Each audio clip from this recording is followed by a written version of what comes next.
Noon kapag sinabing Japan ang makakalaban ng Gilas, kadalasan kong nababasa sa mga comment na easy win yan. Pinapayak lang yan ng Gilas, no match yan sa atin. Panis yan sa mga PBA player natin.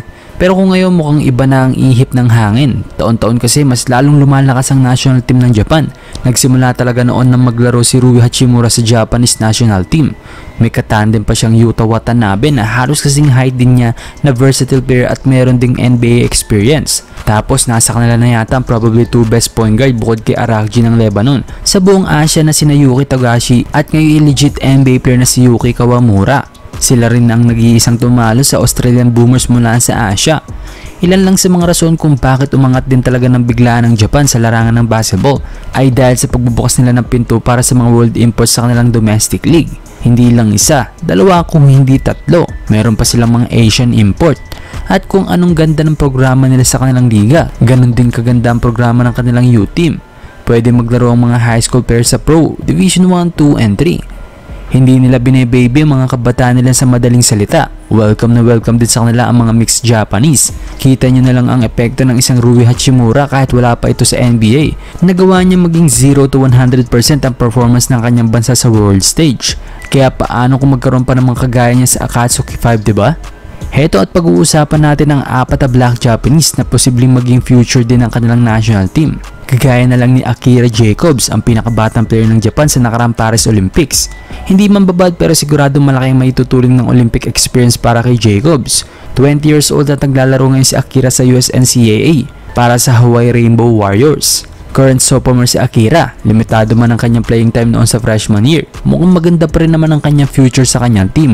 Malaya itong pinaglalaro kung saan siyang komportableng posisyon. May lisensya itong bumitaw sa Beyond the Arc na isa sa mga bala ng isang Akira Jacobs. Noon pa lang nakita na to ng potential ng Japan. 17 pa lang si Jacobs, nakapaglaro na to sa B-League sa dating team ni Kai Soto ng Yokohama B Corsair. Nag-dominate to sa FIBA Under-18 Asia Cup at mas lalo nag-improve ang kanyang mga numbers sa Under-19 World Cup. Sumunod ay itong si Bruce Cano, isang 6'7" guard na naglalaro sa Stetson Hatters, isang USNCAA Division 1 din.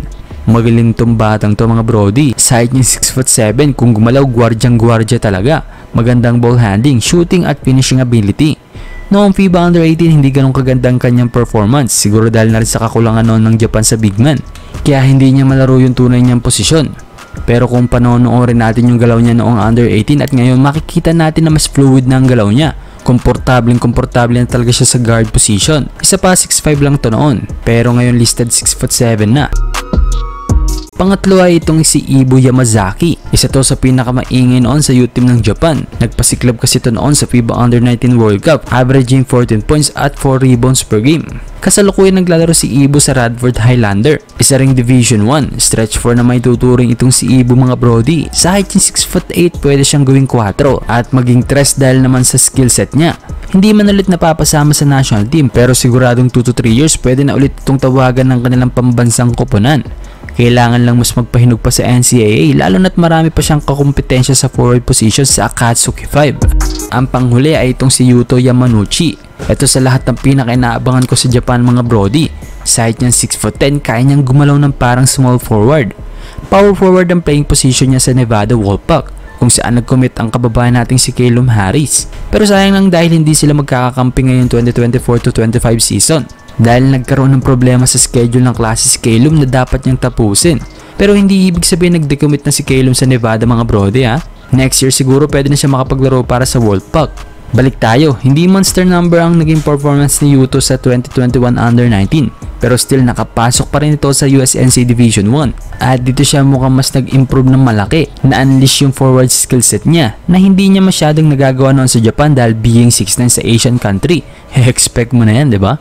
Kagaya ni Akira, napasama din si Yuto sa Japan pool para sa Paris Olympics. Pero dahil kay Gavin Edwards na kanilang naturalized player at Yuji Watanabe na isang defensive player at marami ng experience pagdating sa FIBA tournament, nabigo si Yuto na makapasok sa Final 12. Ayun, sila nga mga brody ang 4 na black Japanese na posibleng maging mukha sa mga susunod na taon para sa Japan national team. Meron pa silang Roy Igwe na 6'7" winger din mula sa Hawaii. Nakakampi rin ni Akira Jacobs. Na-feature na natin to sa dati nating channel na PH Pocket. Pero hindi lang natin sigurado kung eligible ba siya sa FIBA dahil never pa ito nakapaglaro kahit sa kanilang national youth team. Pero yun nga maganda sa mga napag-usapan natin. Lahat sila ay naglalaro ngayon sa USNCAA. Ang daang tinahak ng kanilang NBA player na si Rui Hachimura. Magtiyaga lang sila, pwede rin nilang maabot kung anong naabot ni Rui ngayon, di ba? Isa pa ang nakakatuwa sa mga mixed Japanese nila, madalas tumatangkad pa ng 2 or more inches gaya ng mga napag-usapan natin. At higit sa lahat, halos karamihan sa mga mixed Japanese ay eligible sa FIBA. Dahil yung iba puro sa Japan ipinanganak. Dahil na siguro sa ganda ng benefits sa Japan kapag dun kayo pananganak at naging citizen ka nila. Anong sa tingin nyo mga brody? Gaano kaganda magiging laban ng Japan at Pilipinas kung sakaling magkaharap ang dalawang to na may parehong full force sa ang lineup?